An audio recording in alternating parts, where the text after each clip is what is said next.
Saya.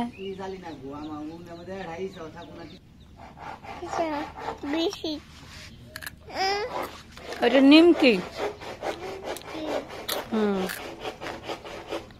Ada haten nimki.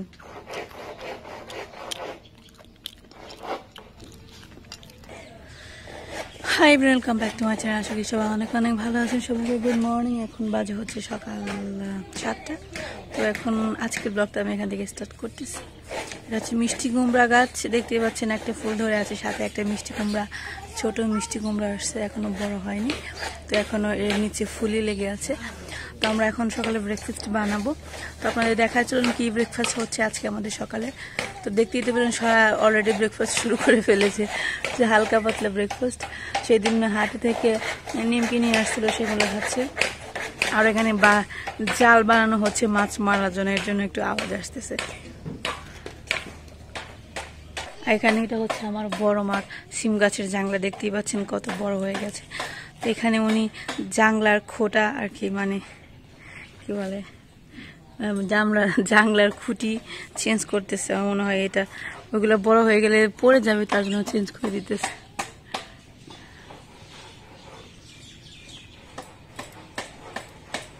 এটা হচ্ছে বড় মার সব থেকে সেরা বেগুন গাছ, যার মধ্যে দেখতে পাচ্ছেন গাছের পাতা দেখা যায় না, শুধু গাছের মধ্যে বেগুন ফুলিয়ে এসেছে। মানে এটা একদম ঘরের সামনে যখন বর্ষা আসার ভাব হয়, তখন কিছু কিছু সবজি গ্রামের মানুষ আর কি দুয়ারের মধ্যে উঠিয়ে বুনে রাখে, যাতে বর্ষার সময় খেতে পারে। তো এগুলো হচ্ছে ওই সবজি গাছ, বেগুন। ওইখানে একটা আছে, এখানে একটা আছে, মানে 4টা বেগুন গাছ আছে এখানে। তো 4টা বেগুন গাছে যে বেগুন আসে, ওই বেগুনে বড় মার খাওয়া হয় বেশি। এই দেখতে পাচ্ছেন বেগুন ধরে আছে।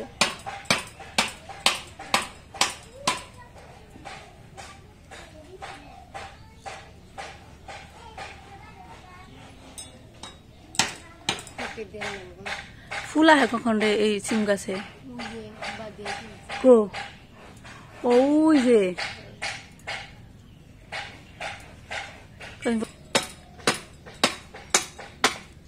আর ওই তো সূর্য আমার মাথার উপর চলে আসছে, চারিদিকে রোদ একদম ভরপুর। তো সকালবেলা কুয়াশা পড়ে যখন রোদটা উঠে, তখন পরিবেশটা ভীষণই সুন্দর হয়, আর রোদটা অনেক মিষ্টি মিষ্টি গায়ে লাগলে ভালো লাগে। কিন্তু বেশিক্ষণ না, সেটা খুব অল্প পরিমাণ সময়, একটু পরে আবার রোদ গায়ে লাগতে শুরু করে, থাকা যায় না রোদের মধ্যে। তো সকালবেলা হলে গ্রামে শুরু হয়ে যায় মানে কাজের শব্দ, এক একজন এক এক ধরনের কাজ নিয়ে ব্যস্ত হয়ে পড়ে। তো দেখতেই পাচ্ছেন এখন পর্যন্ত কিন্তু সবগুলো শস্য ক্ষেত পরিষ্কার হয়নি, পরিষ্কার চলতেছে। তো ওইটা দেখতে পাচ্ছেন পরিষ্কার করা, ওই দুটো হচ্ছে আমাদেরটা।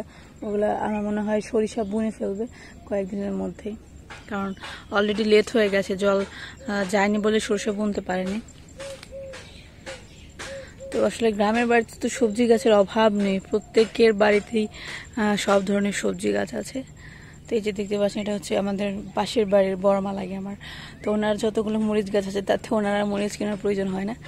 আর এই যে দেখতে পাচ্ছেন একটা সিম গাছে অলরেডি ফুল চলেও আসছে। এই যে দেখতে পাচ্ছেন আমার মনে হয় আপনারা। তো এই যে মানে কিছু কিছু সিম গাছে হচ্ছে কেবল এই যে এটাকে বলে হচ্ছে বাদি, মানে ফুল আসার আগের যে এটা থাকে ওইটা। তো ক্যামেরা ডিফোকাস হয়ে যায়। আর ওইটা হচ্ছে ফুল আসার পরের অবস্থা। তো মানে ফুল চলে আসছে একটা, আমার মনে হয় কয়েকদিনের মধ্যে সিমও চলে আসবে। তো সিম আসলে পরে তো মানে আস্তে আস্তে বেগুন গাছ সবাই বোনা শুরু করে ফেলেছে। তো আবার সেই আগের মতো সবজি ভরপুর হয়ে যাবে। বর্ষাকালের জন্য আসলে সবজি পাওয়া যেত না, গ্রামে আসার পরে একটু প্রবলেম হয়েছে, শুধুমাত্র পুঁইশাকের জাংলায় আছে, আর কোনো সবজি নেই। এই যে দেখতে পাচ্ছেন মানে মরিচ খেয়ে শেষ করতে পারছে না, এই যে মরিচ পেকে গাছে একদম লাল হয়ে আছে।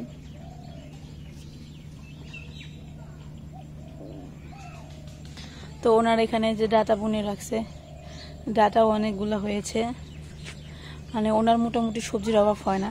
পেঁপে, ডাটা, এরপর হচ্ছে এই যে সিম গাছের ফুল চলে আসছে, এরপর হচ্ছে মরিচ গাছও আছে। মানে গ্রামে হচ্ছে এটাই সুবিধা, আপনাকে কোনো কিছুই কিনে খেতে হবে না, কারণ শহরে যে সবজির দাম অনেক দাম, তো কিনে খেতে গেলে দেখা যায় যে সবজির পিছনে অনেক টাকা খরচ হয়ে যায়, কিন্তু গ্রামে সেটা হয় না। তো এখন আমি যাব হচ্ছে দেখবো যে আমাদের কি ব্রেকফাস্ট মেনু আছে।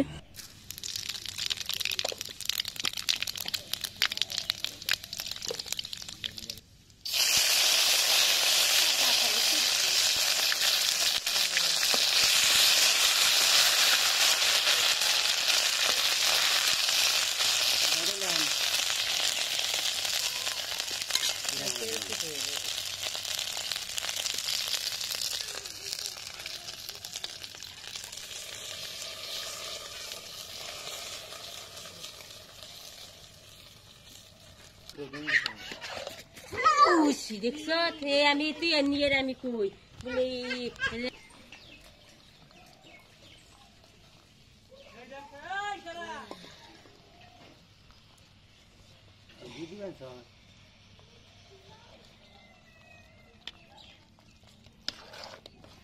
মুখ দেয় খালি মুখ দেয় মিশে খালি ঘুরুন না আর হাই বহাম না ঘন হয়ে গেছে তোমার খিচুড়ি। কি ঘন বানাবে একটু ঘন না পাতলাটা খেয়ে খিরি করবি। এখন হচ্ছে বিকেল বেলা, তো এখন এখানে রান্না করা হচ্ছে মুইঠা, চালের গুঁড়া দিয়ে মুইঠা রান্না করা হয়। ওইখানে বড় একটা হাঁড়ি বসিয়ে দেওয়া হয়েছে, এখানে হচ্ছে গরম জল আর এখানে হচ্ছে চালের গুঁড়া। তো গরম জল করে চালের গুঁড়াকে আটার যে রুটি তৈরি করা হয় ওইরকম করে মেখে নিয়ে এরপর হচ্ছে মুইঠা তৈরি করতে হয়। তো মুইঠা তৈরির রেসিপি আপনাদের সাথে এখন আমি শেয়ার করব।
আমার মুইটা রেঙ্গি খাইছো তোমার দিবলে টান দেব ওই যে নাকি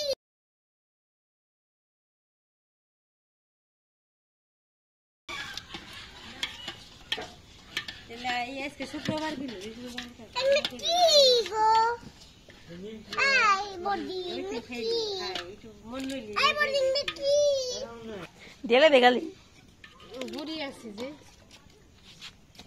রান্দা আমি তো খাবো মুখে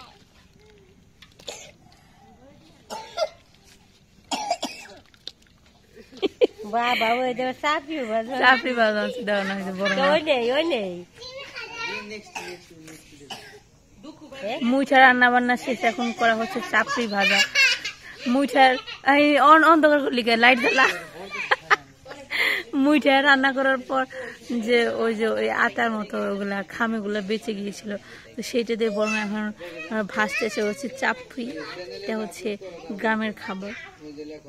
এখন রাত হয়ে গেছে আর আমাদের এখানকার কারেন্টও চলে গেছে, লোডশেডিং হয়ে গেছে।